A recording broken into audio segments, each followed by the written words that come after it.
red meat is one of the most nutrient dense foods on planet Earth. More so, this is going to get a lot of people out, it's going to ruffle a lot of feathers. It has more nutrients than vegetables. It has more nutrients than chicken. It has more nutrients than pork. It is one of the best things you can be eating. What confidence is has nothing to do with winning or the leaderboard. What confidence is knowing that you giving your best effort is enough. Greetings, Ben. Hey, Patrick. What's happening? Not much. Doing something a little bit different today. We, in addition to this fine podcast, you also do another one for the gym specifically. It's called the CF&E Way, where once a week you sit down with one of the coaches over there, Dan, and he basically does what I do here, except for usually for gym specific things. But a lot of times the things you guys end up talking about are broad enough that I think that they're just as valuable for this audience as it is for the 400 plus members you have over there. Completely agree. And recently you guys have been doing a series of sort of like rapid fire, lightning round nutrition questions. And so what I wanted to do today in this episode is sort of do a mashup, take a lot of those answers that you and Dan sort of had over the last couple of weeks and sort of throw them together in one episode. So that's what today is. But before we do that, one question I have for you is, I'm always I don't know why I continue to be surprised, but every time you and I talk about nutrition or hear you talk about nutrition, I always forget how much of a nutrition nerd you are. And I think it's because I think of you as, the CrossFit Games coach or the CF&E owner. You just call me a nerd. Like you are a nerd. Yeah. In a good way, in a very productive way. Yes. So my question to you now, before we sort of get into the rapid fire questions with Dan is, I know you've been thinking about this for a long time, and I'm curious if you were to point people to some resources, some places, like where did you start to like gather all of the information, gather all the stuff that you know? I know it's taken you 10 or 15 years of learning, of reading, of paying attention, but are there places that you could sort of point to and say like, those were the sort of the seminal places, or those where sort of is where I would suggest you start? Okay. It's a great question. It's a big question. Where do you learn about nutrition, especially today, where it's like you click on the internet, you go on WebMD, and I've heard of this internet. Oh before. My gosh! Yes. The interweb is a very strange, mysterious place. So in this sea of confusion, like where do you point to a trusted resource? And that's one of the things that's really, I think, unique and special about nutrition, because nutritional science is so darn hard, right? It's to actually do all science is based off of studies. Like you have a hypothesis, you study it, and there's a conclusion. Well, when you are studying nutrition, there's a lot of things that you're up against. Like most notably, it has to be over a very long time period, right? Like you studying how you respond to food for 20 minutes doesn't make a whole lot of sense. So you have to gather these subjects for a very long time, hopefully decades. That's really hard to do. That has to be over a big sample size. So hundreds of people. So you're not just studying this small subset.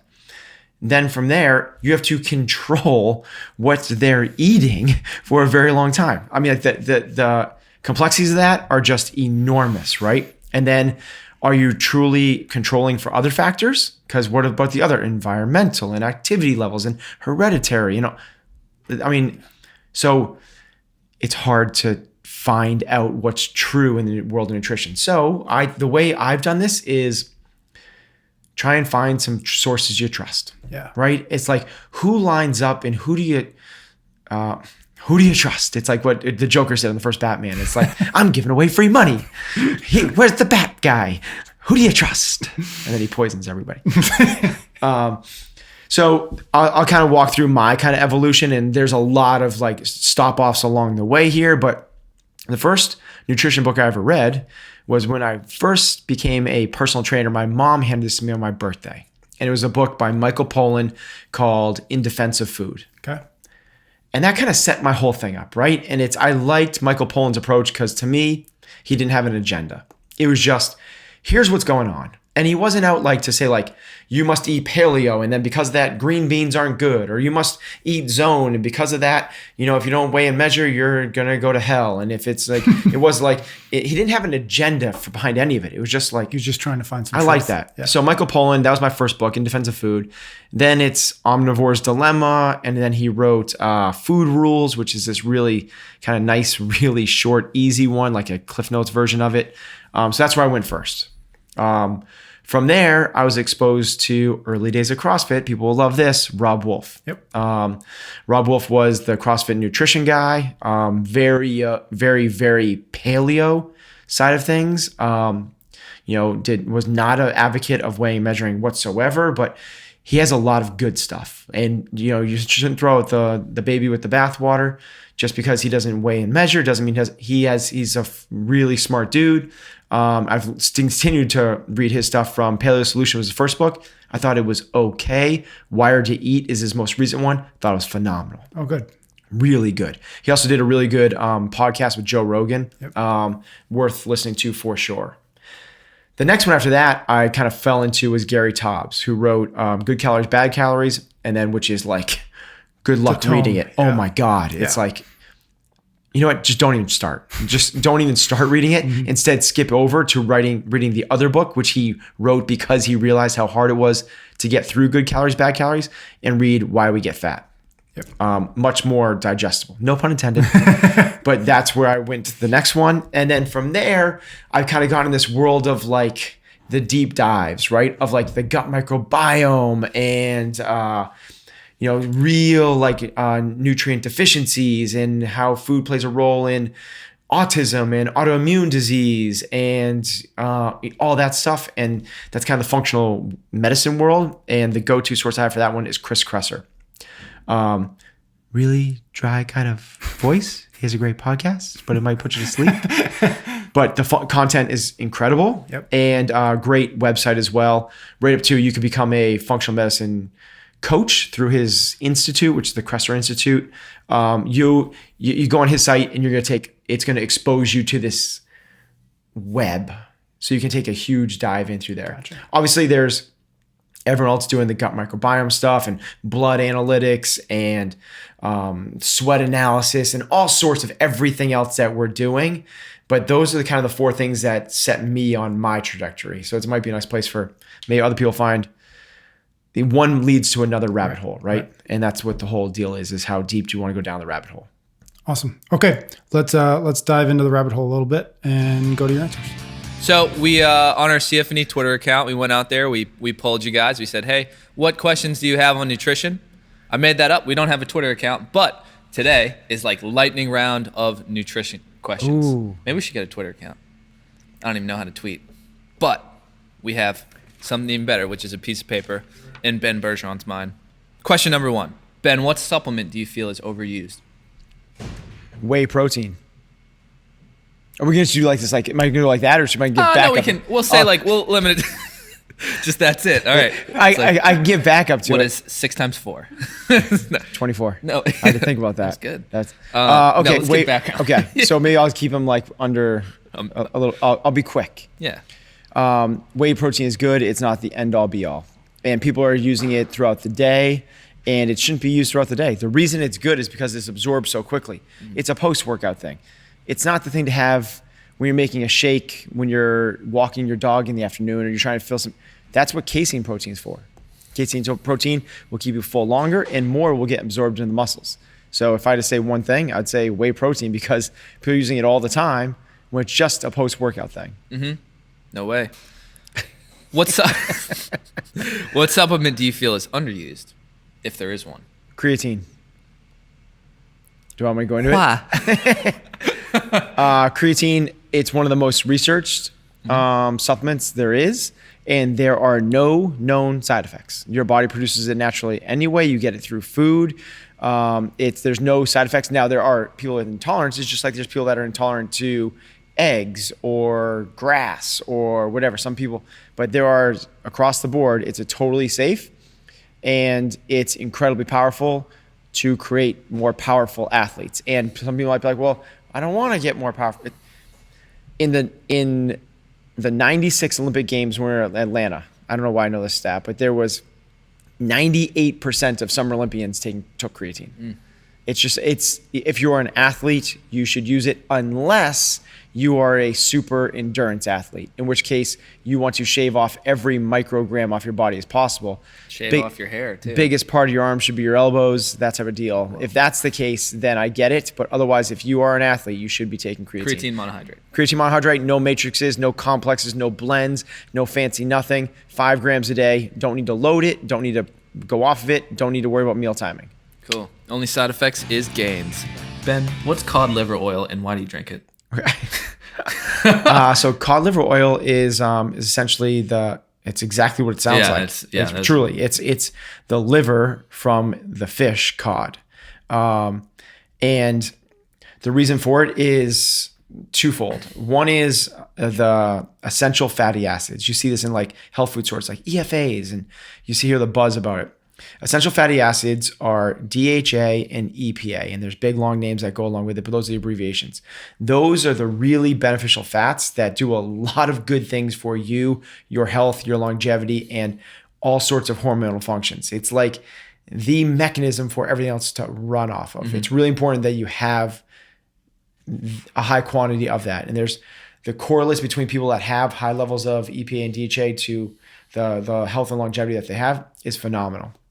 The second side of it is forget about the essential fatty acids and just in terms of like nutrient density, it's one of the most nutrient dense foods on the planet, meaning the most vitamins and minerals. So if it was just one of those things and not the other, it'd be reason enough to have it every single day.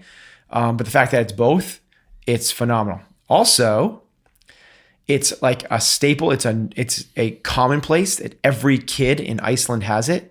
And Icelandic men live longer than any other males on planet Earth. The females live the 4th longest of any females on planet Earth. And they happen to sit on the top of the podium at the CrossFit Games. Yeah. And that's one of it's like the way that we give kids cereal, they give their kids cod liver oil. It's literally every single day, every single morning.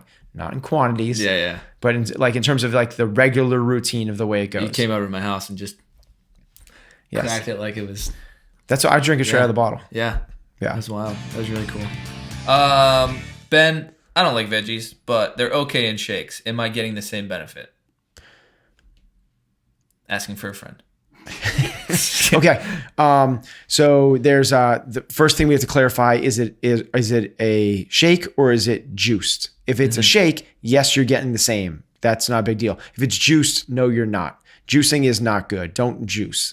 So if you're getting it, Don't do it. If you're listening, not watching, Dan just flexed when I said juiced. The second side of that, is it as healthy to get it from a shake?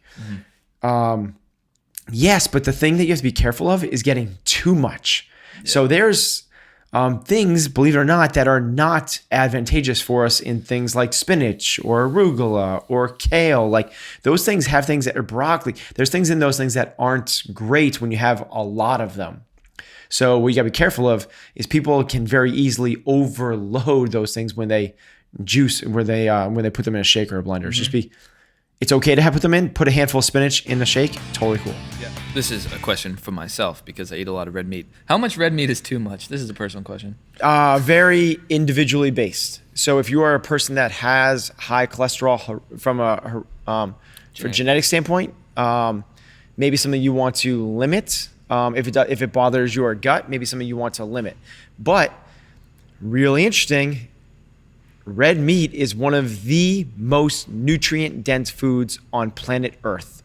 More so, this is going to get a lot of people it's going to ruffle a lot of feathers. It has more nutrients than vegetables. It has more nutrients than chicken. It has more nutrients than pork. It is one of the best things you can be eating. Now, the sourcing matters. So you just got to make sure you're getting it from a good source. But if you get a good grass-fed cow, like probably hard to do too much of it. That's what I wanted to hear. Obviously, there's a good balance of those omega 3s to omega 6s in grass-fed meats. But if I can't afford grass-fed meats, obviously like they tend to be a little bit more expensive. What is the next best option for those? Okay, so what you're talking about is omega-3 versus omega-6. Correct. And EPA and DHA are omega-3s. There's a whole bunch of omega-6s, which are the pro-inflammatory fats. These are the fats that we want to stay away from. Vegetable oils and things like that. Processed foods, Hostess, cupcakes, things like that have a lot of omega-6 fatty acids in them. Correct. The goal is to try to keep those in line. Now, it's next to impossible unless you're eating fish every single day and you have no processed foods. It's one of the reasons that we supplement with cod liver oils to bring that up closer in line. And we're looking to be somewhere in a 3-to-1 or a 2-to-1 ratio of 6-to-3. So we know we're going to have more 6. We're just trying to bring the 3 up. And that's what we're trying to do with that. The best way to do it, though, is not necessarily just try to bring the 3 up and up and up, is to lower the 6. Gotcha. If you eliminate bad oils and processed foods, you're doing that. So the way to get it in is not necessarily, you don't need to, what's the question? Buying grass-fed meats versus you can't other buy things. grass-fed beef and you can't get wild-caught fish, bring down processed foods. And you're bringing that ratio in line. The crazy thing is the average American Western diet is closer to like 15-to-1 or 20-to-1, and in severe cases, 30-to-1. If it's 30-to-1, you have no shot. You are going to be sick in the not too distant future. You have to bring that down and hopefully bring the other one up. Cool. Ben, I have a race coming up. I don't. Hypothetical question. I have a race coming up. Yep. Do I need to carb load? No. Because what most people do before the race is they taper. They lower their activity level. As you lower your activity level, you're not burning through as much glycogen as you normally would. You are by default carbo loading. Having said that, your body can only store so much carbohydrates as it is. Anytime you load the carbohydrates, you're just going to store it as fat, get you sluggish, feeling bad. Don't carbo load. Cool. No more pasta potties, kid. Pasta potties? That was wicked Boston. Intermittent fasting. So a lot of it is like you have that 7 o'clock dinner, you don't eat until 7 the next day. That's like 12. Like what's intermittent fasting? Yeah, there's a few different ways to do intermittent fasting. There's a lot of different ways. But basically what intermittent fasting is as small as skipping a meal. So what most people will do is they'll have dinner and they'll skip breakfast and they won't eat again until lunch. That gives them somewhere between like a 14 to 16 hour fast. There's a lot of good things that can come from that. Basic one being allows your body to kind of like get out of this post-digestive elevated blood sugar state and find homeostasis and let it do its job and create some little more insulin sensitivity. The other thing it does, which is just shorten up the eating window. So instead of eating for, from 7 in the morning to 7 at night or 10 o'clock at night for some people, that 12 to 15 hours, you're shortening it down into essentially an 8-hour window. Because of that, people eat less calories. Less calories matters. It's not the most important thing, but it does matter. Yeah. There's a lot of talk about like staying hydrated and things like that. How much water does the average person need in a day? Okay, so the average person only needs to drink until they're not thirsty. That's like saying how much food does the average person need to have? And someone being like, and the food companies, the water companies, i.e. Coke and Pepsi, who own Dasani and Aquafina, they're the ones that are telling you need more water, period. Now, big H2O. You don't need, the 8 glasses. You don't need the 2 Nalgene bottles. You don't need the 1 gallon of water. You need to be drinking to the point where you're not thirsty. Now, having said that, most people are thirsty because they're not, I'm going to say this kind of on 2 ends of the spectrum. You don't need to be the college kid that walks around everywhere with a water bottle. Like that's a new thing. Like that didn't used to happen. But you also need to drink enough to make sure that you're not thirsty. If you're thirsty, same thing, like you shouldn't be walking around hungry all the time. You eat when you're hungry, you drink when you're thirsty. Now, if you're an athlete, you have to drink more because you sweat more and you are more likely to, it hesitant to use the word dehydration, but because it's not that big of an issue. It's like what Gatorade's told you it's a huge problem and all these water companies are telling you it's a huge problem. It's not. Dozens of people die every year from hypernatremia. That's too much water. Almost nobody dies in the United States from dehydration. It's just almost, but when they do, holy cow, does it make the news? Because the companies want you to hear that. So that kid that died from dehydration in, Texas doing 2-a-days in football practice in August, we're going to make sure we hear about that one. It's pumped up with but Gatorade, but the 4 people that die a year from hypernatremia doing marathons, we don't hear about those ones. I don't want to say don't drink water. I'm not going to say drink when, if you're thirsty, don't get thirsty, but you don't need tons of it. Cool. Your body does operate though. I mean, you want to be hydrated. You want to enough. Your body is an electrical system. It's electrical currents that run through you. Water is conductive. It works on that. It also synovial fluid and the pliability of the muscles and your joints, and the better all that is lubricated, it matters, just not as much as we've been led to believe. Stay lubricated, my friends. On the basis of moist. Oh god. For the 5 to 6 small meals a day is good for you. I was going to say 5 to 6 glasses of wine. 5 to 6 glasses, bottles. Glass bottles of wine is good for you. I know we talk about 3 to 4. What's the difference between small meals or those normal size meals? So the theory behind the small meals was and is, if you have a little bit, your body doesn't have to work hard to get through it. You won't spike insulin as much. Your blood sugar doesn't rise, and you can constantly burn it up. It's like putting a little piece of kindling on a fire. It's like, and you put it in the furnace and it burns up and uses up energy. And it burns up as energy. Yep. You like the sound effects? Yeah. If you have a big meal, the theory is that you're putting a wet blanket on the fire. Yep. And it'll burn through it, but it's got to work really hard. Now you get sluggish and bad things happen, that type of thing. There's 2 schools of thought to that. One is that. The other one is that if you're constantly fueling yourself, you have constantly elevated blood sugar. Every time you eat, your blood sugar rises. So if that's constantly happening, you're never letting your blood sugar drop down. Your metabolism is going, but that might not be the end all be all. That might not be the winning state. The other side of it is 3 square meals a day, which gets a little bit, it's not intermittent fasting, but gets to that school of thought where I'm going to eat until I'm no longer hungry. And then I should be, as a human being, I should be able to go 3-4 hours without eating until my next meal. So if you do that and you eat at 7 in the morning, 8, 9, 10, 11, 12. Okay, we're there. We have lunch, and then you wait, and then you go 1, 2, 3, 4, 5, 6, and you're at dinner. Human beings should be able to do that without having these crazy hunger pains in between. If you are having them, it usually is an indicator that, one, it could be that your metabolism is crazy and you work out 4 or 5 times a day, like some of the people here. Yeah. But it could be that you've just become really, really carb dependent, where your body is just burning up and it's looking and screaming at you for more. And that's more of a habit than it is a hormonal, actual, real reaction. That's a hunger thing. Say I'm getting my 4 meals a day, or I'm hitting my macros and I'm doing that, and I still feel hungry all day. It's what do you do in that scenario? Okay, so great question. So I like what you prefaced it with, I'm getting in my macros, I'm getting my 4 meals a day. What you're saying to me is you're eating enough, but you're still hungry. You might not be hungry. It might be a craving, which is coming off as a hunger. You might be thirsty, which is coming off as a hunger. So what I would do is you have to really decide, or you have to really kind of work at figuring out, is this truly hunger from lack of food and nutrients, or is this something that I really want? And it can come off as hunger. So I've told the story a number of times about myself where I trained, it came to the habit where my stomach would growl an hour after I ate dinner. That to me, that tells me I'm hungry. It didn't last night, actually. This happened last night. Crazy. So I finished. Punctual. I finished eating dinner. An hour later, my stomach is growling. It's what the hell?